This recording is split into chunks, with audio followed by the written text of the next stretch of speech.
So Mandira, today we will begin from page number 5 of The Portrait of a Lady. Please open your book. I will be reading and I will explain. I will be explaining. Okay.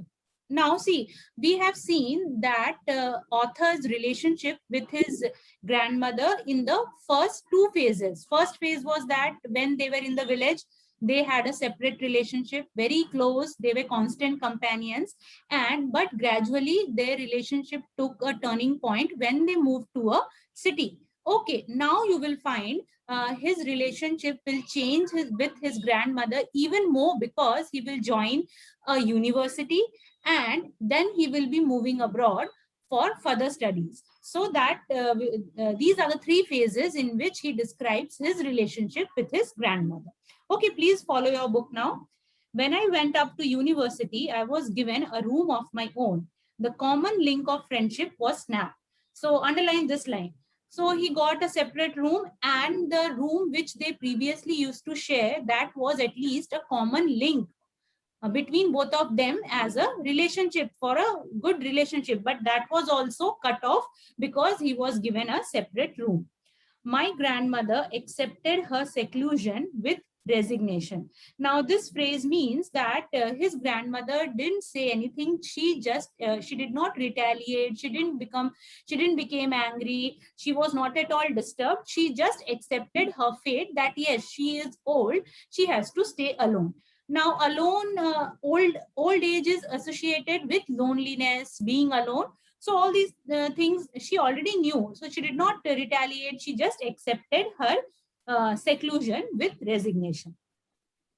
She rarely left her spinning wheel to talk to anyone. From sunrise to sunset, she sat by her wheel, spinning and reciting prayers.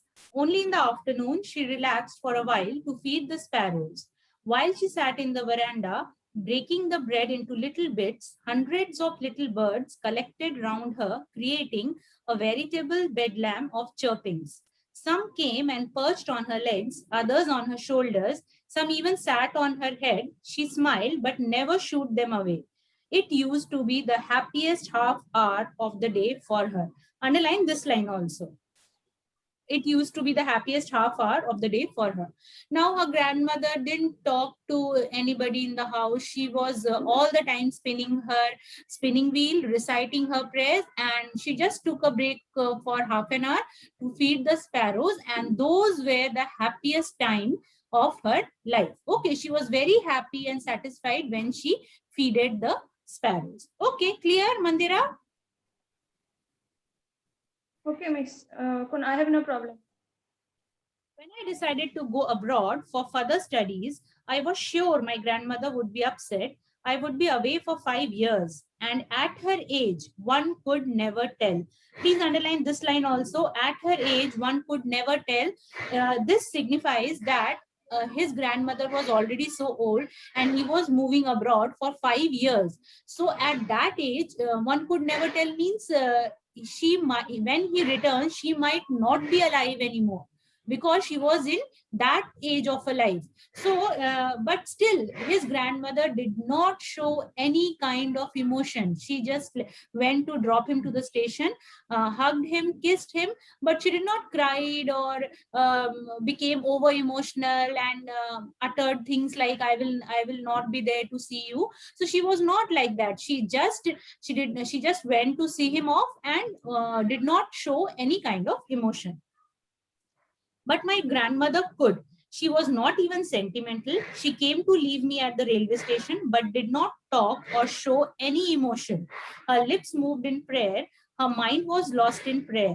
Her fingers were busy telling the beads of a rosary. Silently, she kissed my forehead, and when I left, I cherished the moist imprint as perhaps the last sign of physical contact between us. So, this entire paragraph is important. Why? Because it describes that the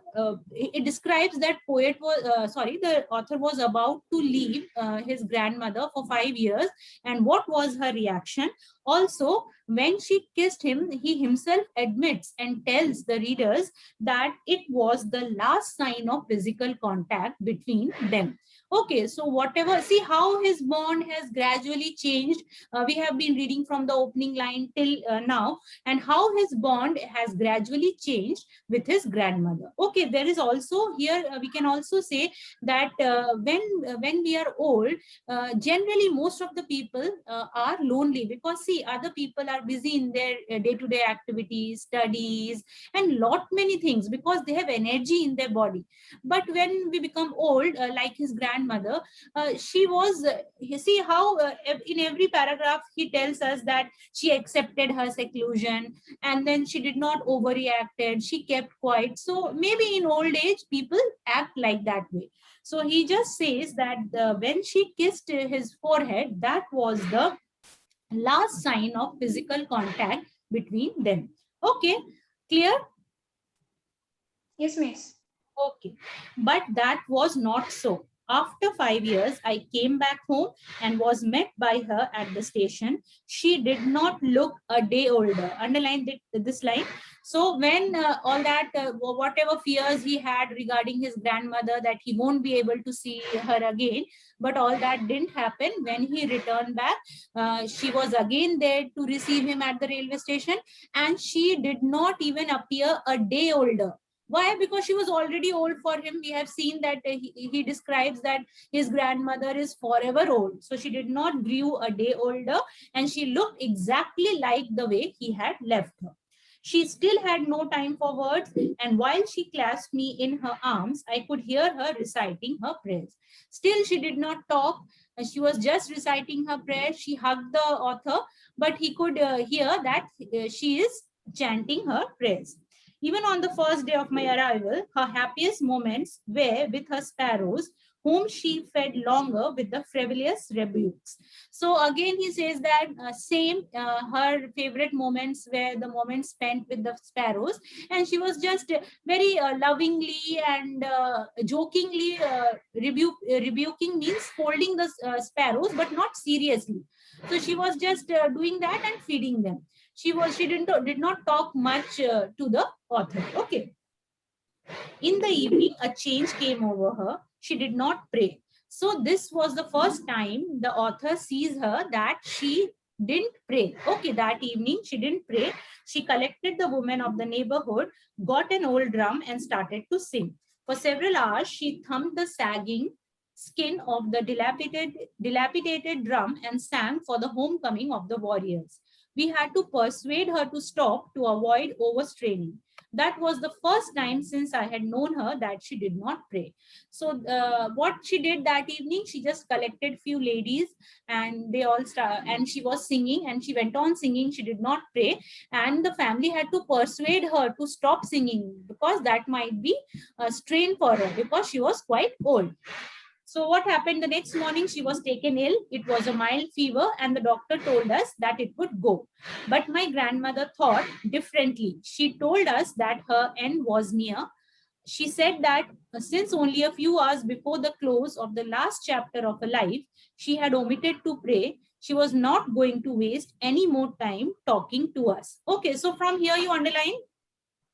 She told us that her end was near till the last she was not going to waste any more time talking to us. So she overstrained herself by singing, and then she was taken ill, and the doctor said that it is mild fever, it will go on its own. But grandmother thought that she will not be able to survive, and she told that just before her last chapter of her life, she did not pray, so she want to compensate for it, and she will pray the entire day, and she did not talk to anyone. Okay, we protested, but she ignored our protest. She lay peacefully in bed, praying and telling her beads. Even before we could suspect, her lips stopped moving, and the rosary fell from her lifeless fingers. A peaceful pallor spread on her face, and we knew that she was dead. Underline this line also. A peaceful pallor spread on her face, and we knew that she was dead. So she did not listen to the family members. She ignored all their protest, and she just lay down peacefully, and she kept on praying. And then suddenly the author notices that the rosary fell from her hand, and then she was no more. Okay, she dies. So his grandmother, what she felt that she will be no more. This comes true, and then she dies. Okay. Then the rituals of after death is being performed. We lifted her off the bed and, as is customary, laid her on the ground and covered her with a red shroud. Now, shroud is a cloth used to cover it is used to cover the dead body. And after a few hours of mourning, we left her alone to make arrangements for her funeral. In the evening, we went to her room with a crude stretcher to take her to be cremated. The sun was setting and had lit her room and veranda with a blaze of golden light. So his grandmother is no more, and when someone dies, there are certain customs and rituals to be followed. So they also followed that. They covered the body with a red shroud, and then they made arrangements for funeral. And he is also telling here the writer is not he has not given his feelings, that how he felt when his grandmother is not there, but he tells us that the sparrows to whom the grandmother used to feed, they all were present there, but the only different thing that happened was they were not chirping anymore, they were not making any sounds, and the author's mother tried to feed the sparrow just as his grandmother used to feed, but they refused to eat anything. So this signifies that the sparrows were also mourning the death of the grandmother, because she very lovingly used to feed them. Okay.